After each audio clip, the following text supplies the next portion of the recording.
When the Nelson Mandela Foundation officially attached its name to the school in 2018, it was because they were satisfied that the school would do a sterling job building the kind of ethical and strategic leadership that my husband, Madiba, embodies. I stand here before you not as a prophet,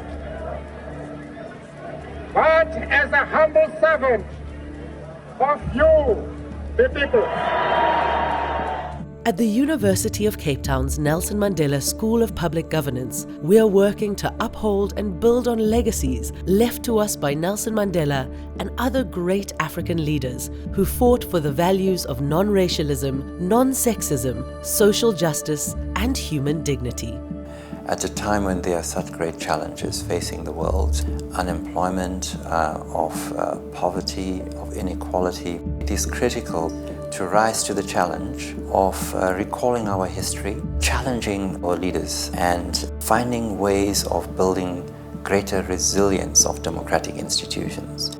So when you want to transform a reality, structurally change the reality, you need transformative leadership.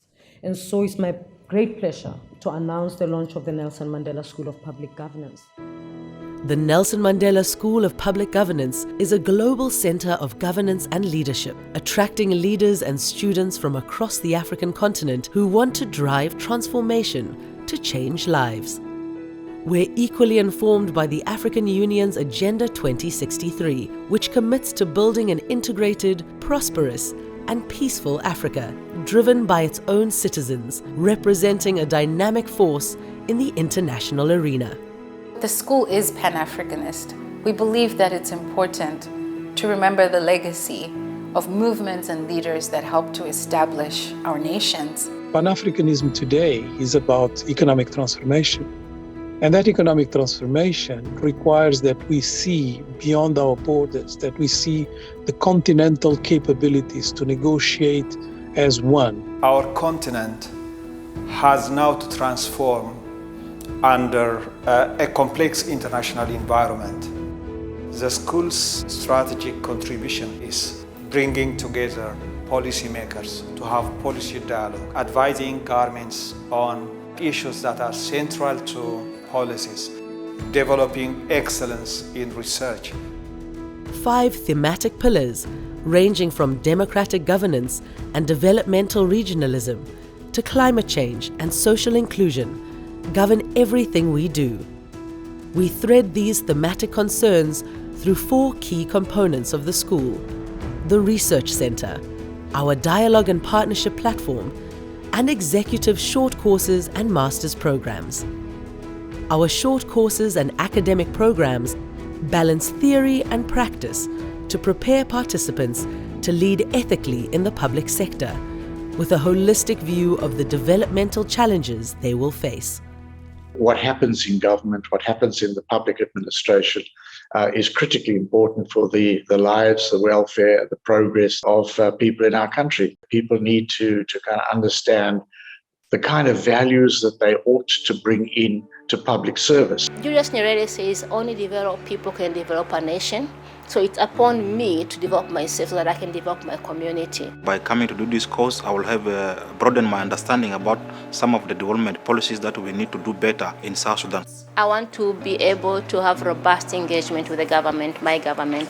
And I feel like I need more evidence, I need new knowledge, and I need empirical data. We want to get students to think in a multidisciplinary way so that they're able to work with teams of people, they're able to think laterally, and they're able to find solutions to complex problems. We target broad African participation, aiming at 50% representation from beyond our borders, with a strategic focus on women and young leaders. What are the structures in the paradigm that need to be changed? We bring globally recognized faculty members to the classroom with a rich combination of research and practical experience. You will be taught by some of the finest minds on the African continent, and I think the network that you will create is invaluable. whether partnering with the United Nations to share research and educational materials, advising on the newly formed African Continental Free Trade Area Pact, or hosting roundtable discussions on vaccine manufacturing in Africa. We are working tirelessly to address real-world problems. We have a responsibility to take the torch of previous generations and pass it on. And the school is a torchbearer. We are hoping, but also working to ensure that the school becomes a place where this next generation of leaders will emerge from. We need to commit all the resources we can to rebuilding the integrity and capacity of government with the brightest of the rising generation of public servants. Don't just live a small life, live a life bigger than you.